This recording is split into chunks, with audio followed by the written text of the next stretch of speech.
start by kind of running down the list of all of that. Who plays for the Bucs currently? Tell me all the things going on. Put me through the gauntlet here. I Let's see if I can get it right. List it all. Okay. Go ahead.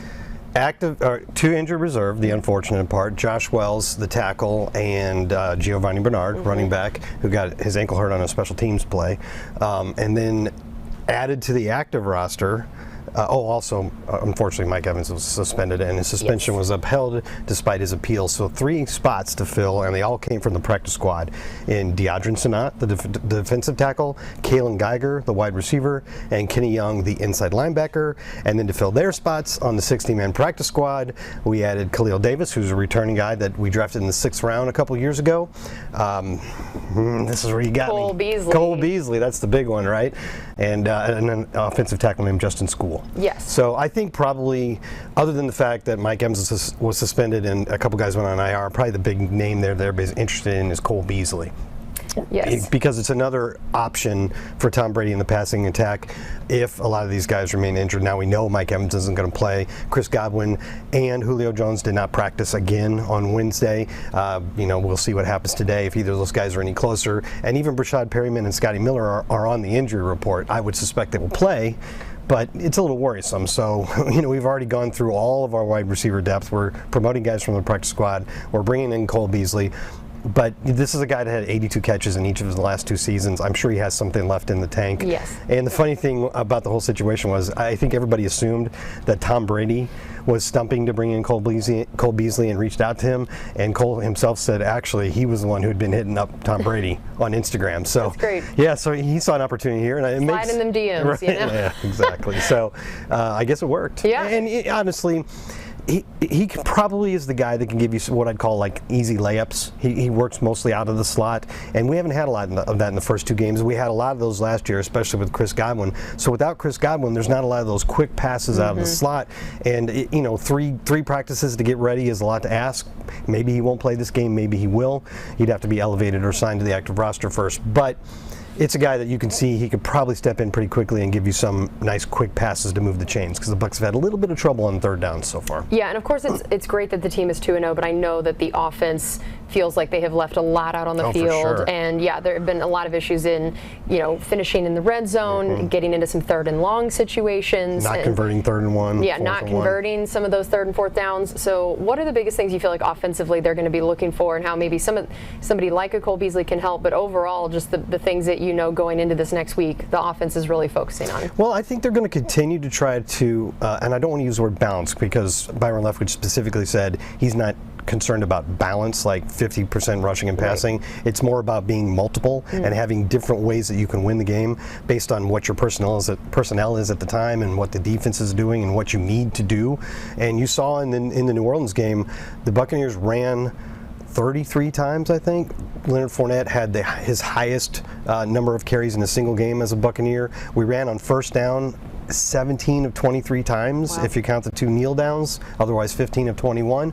That's a way different offensive approach than we've seen in the first 2 years with Tom Brady here, but I think it's by necessity at the moment, and I think they will continue to try to ride Leonard Fournette as much as possible. He runs hard, he sets a tone, and even in the New Orleans game, where most of his 1st down carries weren't going for a lot, I mean, overall, when it was all said and done, the formula worked. Right, yeah, and you can check out here, this is percent of the rush plays. Yeah, so these are the 6 games since Tom Brady's been here in the regular season that the Bucs had the highest percentage of rushing plays, and 2 of the 6 are these first 2 games. So it's clearly a different approach. Now, I know all about the fallacy of causality. Lots of times, if you're blowing somebody away, you run a lot. And that's the case in that Packers game that's at the top. That was the 38-10 game. And yes, all of these games are victories, but I don't want to say too much of the correlation between running a lot but in the first 2 games of this season, they have been close basically throughout most of it. I mean, we pulled away a little bit against Dallas, but the New Orleans game was 3-3 into the 4th quarter, so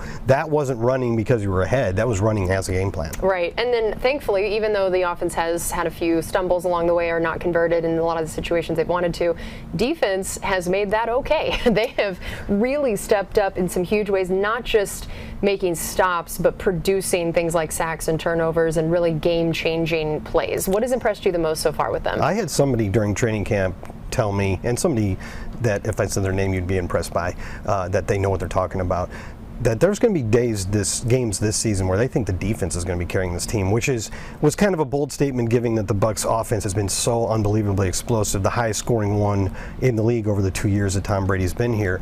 But I think we're seeing that that's right. Now, I'm not saying there aren't going to be some more of those explosive days, but we've already had a couple, and I think we'll have more, where the defense is carrying this team. And what you have is a lot of players that have grown up together in Todd Bowles' systems, under Todd Bowles, learning from him, learning together, and a couple new additions. But I think you're seeing all of them really communicating well and working well as a team, and and knowing what they're supposed to do. And that is what is allowing Todd Bowles to dial up a lot of really creative stuff. So you'll see, like Rondé Barber broke down a play in his video this week on the website of the blitz that got Levante David to the quarterback. It ended up being a penalty, but it probably shouldn't have been, but whatever. I don't want to get fined. That's just my opinion. But things are working out well, and I think a lot of it has to do with these creative pre-snap disguises, and Todd Bowles is able to do those because everybody knows what they're doing. And what you end up with is this. Bucs have the most sacks in the league so far, tied for third in takeaways, tied for second, 25% third down conversion. That's fantastic. Wow. And yards per pass play allowed.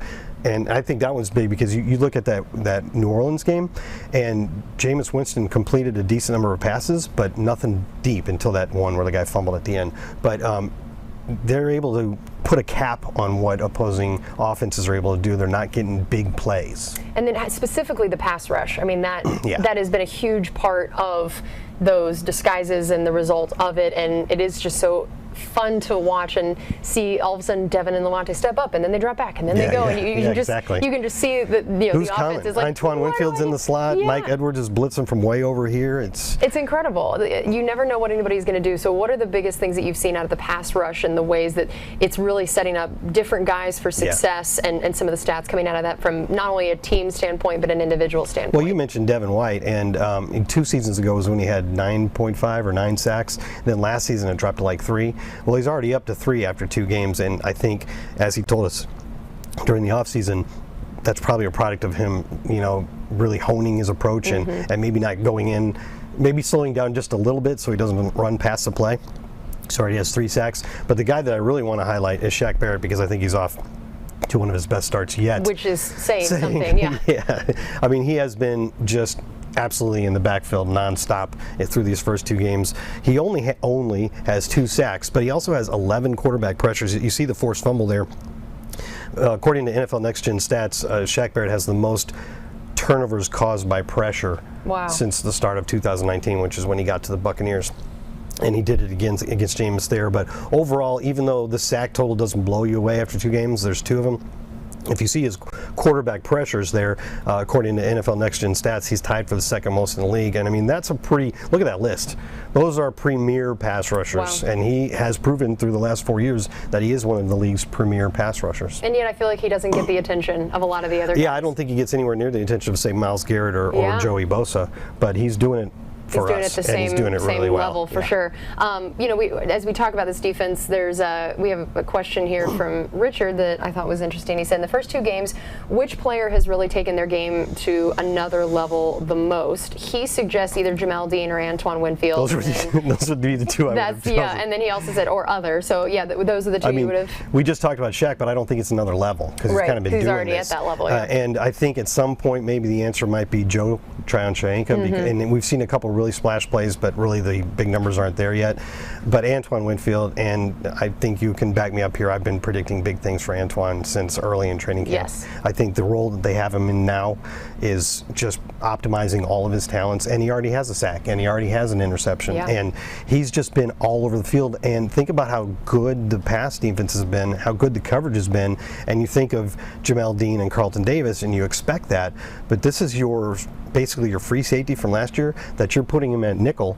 He's a cornerback in the nickel, and teams are in the nickel 60, 65, 70% of the time, depending upon the game. That's a big deal. So Antoine Winfield is essentially proving that he can play cornerback, nickel cornerback in the NFL. Yeah, that's pretty cool. That is incredible. And if anyone was going to be able to do that, it was him, because the moment he came in, they talked about his maturity and his football IQ, that all those years of watching tape with his NFL dad really paid off, where he is a guy that was going to be prepared to take on different roles. And I mean, we've talked even about how, not only how often they're in the nickel, but how important that nickel spot is in this defense, and how what all they're asked to do, that it is not just a straight even cornerback role, that like we just talked about, people are all of a sudden they're stunting, they're this, they're that, they're like, they're blitzing. They're blitzing, they're asked to do more than just cover this guy. Well, and one thing to add to what you're saying, one of the things they're asked to do is run support. And for a long time, that nickel corner in the Bucs defense has needed to be a guy that can give you good run support, and he's one of the Bucs' best tacklers. Todd Bowles said that yesterday. So you have him up there near the line of scrimmage, and if the run's coming his way, he's basically a linebacker. And again, I keep saying it, but Todd Bowles said that yesterday. When you play in that spot, you have to be a little bit of a corner, you have to be a little bit of safety, you have to be a little bit of a linebacker, because in some situations, basically your role is what a linebacker would do. And there's not a lot of guys in the league that are versatile enough to be able to do all that, and good enough tacklers, and they can cover, but they're stout and strong and sure tacklers as well. And it's just, there's not a lot of those guys, and I think the Bucs really made a good draft pick a few years ago. Yeah, I think so too. And I would have agreed with the Winfield pick, but I'll just kind of go to the other one just to give the argument for Jamel Dean being the most improved. I actually just talked to him yesterday for the radio pregame show, and he always gives very honest and good answers. Yes. Yeah, he thinks about it a lot. And I talked about what is the big thing that you feel like has led to this production and to earn that starting outside role. And he talked about how, especially this offseason, he really put in a lot for the mental side, and that he specifically talked to both offensive and defensive coaches to be able to understand both sides. That he would even talk to the offensive guys about, tell me what they're doing against me, to really give me the nuance. What are they looking at for me to do? And he said he felt like this was just such a reward for the way he went above and beyond this offseason compared to what he's maybe done before, to try to understand all sides of things. And you could tell he was like proud of, he felt like, yeah, I put in that extra work and I'm seeing that it was worth it. Totally reminds me of when he basically made his first start or first chance to play a lot against Seattle in his rookie season. And while he had 5 passes defense, there were some plays that he wanted to have back. And then the story was he went to Todd Bowles and like show him, you know, he asked to watch a lot more film with him, and the next game he had like the game clinching pick because he knew exactly what the route was going to be. One of the funny things about Jamel is yesterday, Todd Bowles was asked about him and was complimenting him on his interceptions in that New Orleans game, and he was saying that he made some nice plays. He's like, he just doesn't catch the ones thrown right at him. So like, we just have to ask the other quarterbacks, don't throw it right at him. Little over here, level of difficulty needs to be high, and then he makes the play. He's like, I need a challenge. I don't want just these easy ones. All right, well, that's going to do it for us on this edition of Bucs Insider Live. Thank you so much for joining us. We'll be back here next week.